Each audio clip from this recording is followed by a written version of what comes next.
سے دعوت دیتے ہیں میاں محمد نواز شریف سابق وزیر اعظم پاکستان۔ بسم اللہ الرحمن الرحیم۔ محترم جناب آصف علی زرداری صاحب، جناب بلاول بھٹو زرداری صاحب، جناب مولانا فضل الرحمان صاحب، میرے بھائی محمد شہباز شریف صاحب، جناب محمود خان اچکزئی صاحب، محترم ڈاکٹر عبد المالک صاحب، محترم ساجد میر صاحب، جناب آفتاب احمد خان شیرپاؤ صاحب، جناب محسن خان داور صاحب، جناب جمال الدین صاحب، جمال دینی صاحب، اور جناب اویس شاہ نورانی صاحب، نہایت معزز قائدین، محترم شرکائے کانفرنس اور محترم خواتین و حضرات، السلام علیکم۔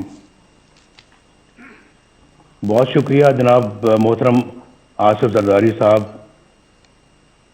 اللہ تعالیٰ آپ کو بھی صحت تندرستی عطا فرمائے اور خیر و برکت عطا فرمائے۔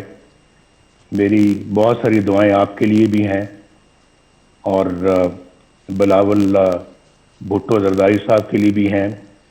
ان سے پرسوں بات کر کے مجھے بہت خوشی ہوئی اور بہت اچھی ہماری باتیں ہوئیں، اور جس پیار محبت سے انہوں نے مجھ سے بات کی میں کبھی نہیں بھلاؤں گا۔ میں کانفرنس کے میزبان جناب آصف علی زرداری صاحب کا اور بلاول بھٹو زرداری صاحب کا اور مولانا فضل الرحمان صاحب کا اور تمام معزز قائدین کا بے حد شکر گزار ہوں کہ مجھے اس کانفرنس میں اپنی بات کہنے کا آپ نے موقع فراہم کیا۔ میں وطن سے دور ہوتے ہوئے بھی اچھی طرح جانتا ہوں کہ وطن عزیز کن حالات سے گزر رہا ہے اور عوام کن مشکلات کا شکار ہیں۔ یہ کانفرنس نہایت ہی اہم موقع پر منعقد ہو رہی ہے، بلکہ میں تو اسے ایک فیصلہ کن موڑ سمجھتا ہوں۔ پاکستان کی خوشحالی اور صحیح معنوں میں ایک جمہوری ریاست بنانے کے لیے ضروری ہے کہ ہم ہر طرح کی مصلحت چھوڑ کر اپنی تاریخ پر نظر ڈالیں اور بے باک فیصلے کریں، اور آج نہیں کریں گے تو پھر کب کریں گے؟ میں مولانا فضل الرحمان صاحب کی سوچ سے پوری طرح متفق ہوں کہ ہمیں رسمی اور روایتی طریقوں سے ہٹ کر اس کانفرنس کو بامقصد بنانا ہوگا، ورنہ قوم کو بہت مایوسی ہوگی۔ اور جو ابھی ٹرینڈ جناب آصف علی زرداری صاحب نے سیٹ کیا ہے، اسی کو آگے لے کے چلنا ہے۔ آپ سب جانتے ہیں کہ 73 برس سے پاکستان کو کن مسائل کا سامنا ہے۔ ان مسائل کی بنیادی وجہ صرف اور صرف ایک ہے، اور میں اپنے تجربے سے بول رہا ہوں۔ میرا بھی تجربہ الحمدللہ پاکستان کی پالیٹکس میں اور پاکستان کی خدمت میں کافی زیادہ ہے، اور میں یہ سمجھتا ہوں کہ پاکستان کو جو میں وجہ بتانا چاہ رہا ہوں وہ یہ ہے کہ پاکستان کو جمہوری نظام سے مسلسل محروم رکھا گیا ہے۔ جمہوریت کی روح عوام کی رائے ہوتی ہے، یعنی ملک کا انتظام وہ لوگ چلائیں جنہیں عوام اپنے ووٹوں کی اکثریت سے یہ حق دے، اور ہمارے آئین کی ابتدا بھی انہی الفاظ سے ہوتی ہے کہ اللہ تعالیٰ ہی کائنات کا حاکم مطلق ہے جس کا کوئی شریک نہیں، اس کے طے کردہ حدود کے اندر رہتے ہوئے پاکستان کے عوام کی طرف سے استعمال کیا جانے والا اختیار ایک مقدس امانت کا درجہ رکھتا ہے۔ آئین کے مطابق ہمارے جمہوری نظام کی بنیاد عوام کی رائے پر ہے۔ دنیا بھر کی جمہوریتوں کا یہی اصول ہے۔ جب جمہوریت کی اس بنیاد پر ضرب لگتی ہے اور ووٹ کی عزت کو پامال کر دیا جاتا ہے تو سارا جمہوری عمل بالکل بے معنی اور جعلی ہو کر رہ جاتا ہے۔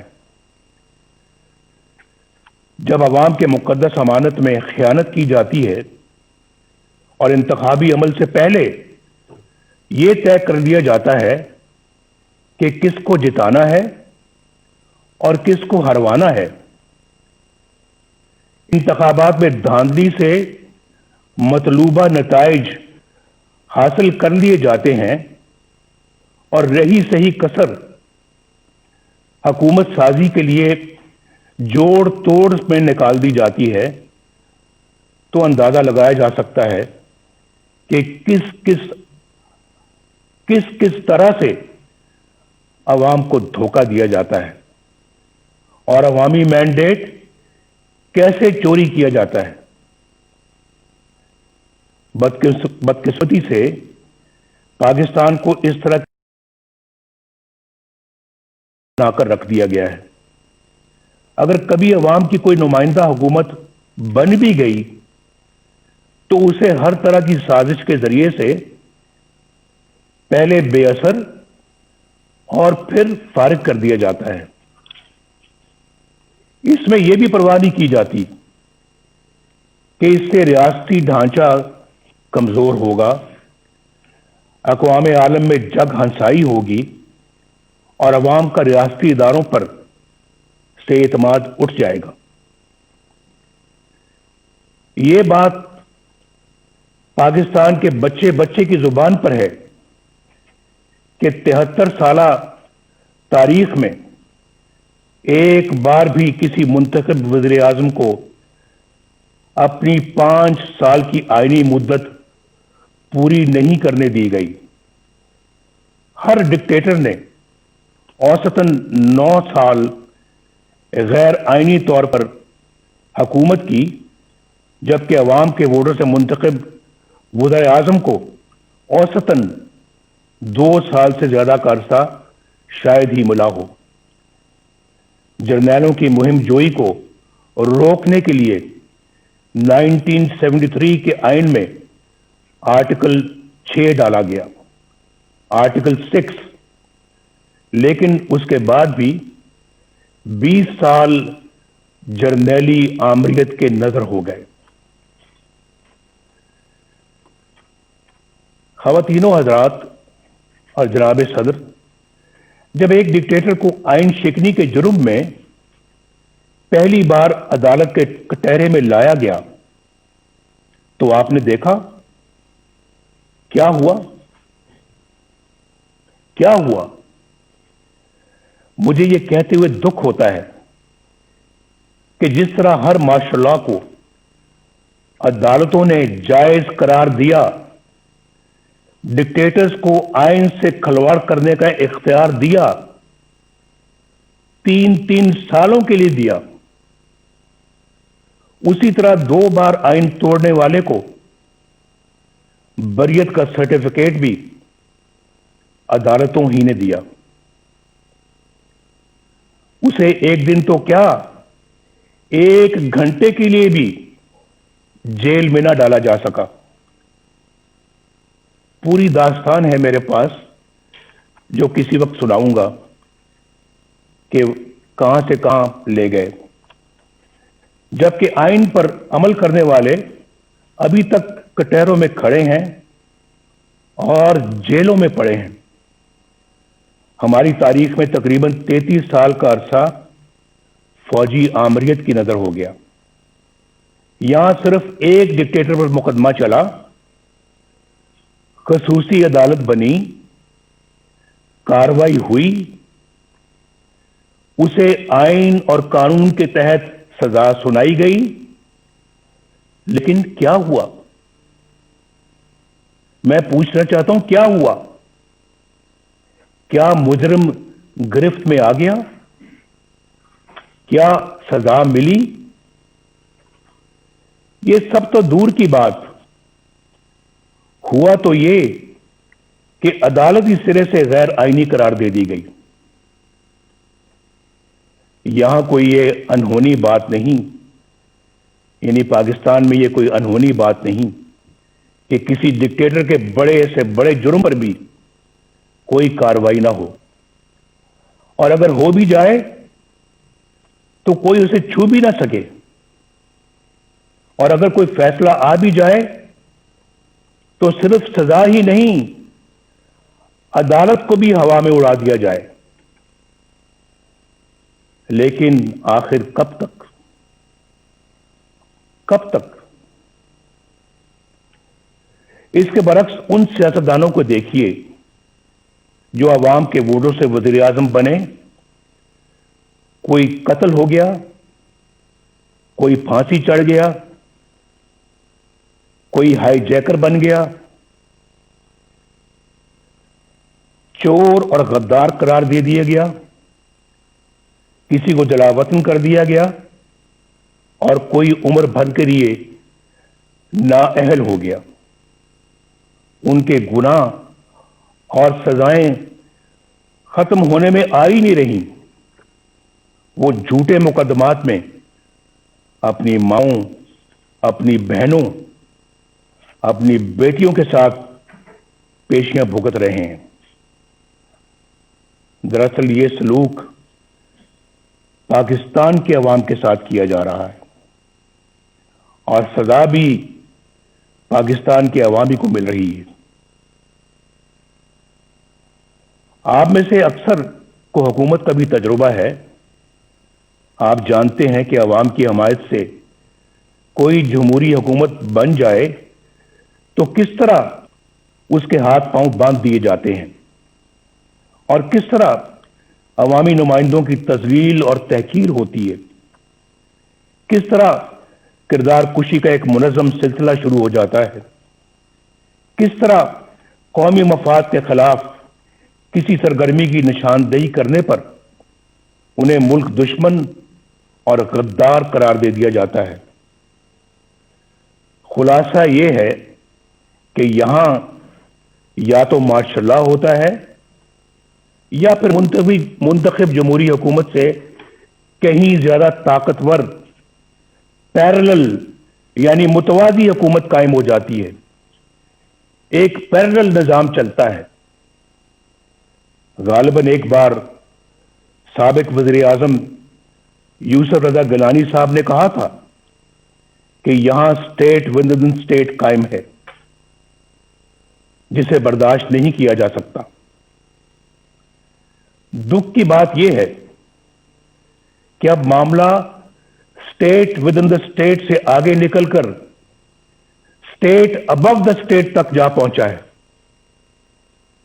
عوام کے حق حکمرانی کو تسلیم نہ کرنے اور نتیجتاً متوازی یعنی پیرلل حکومت کا مرض ہی ہماری مشکلات کا اور ہمارے مسائل کی اصل جڑ ہے۔ This is the root cause of our problems.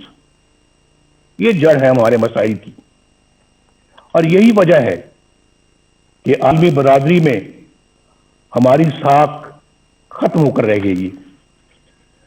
2018 کے انتخابات کے بعد متعدد ملکی اور غیر ملکی اداروں کی طرف سے انتخابی عمل کی شفافیت پر سوالات اٹھائے گئے۔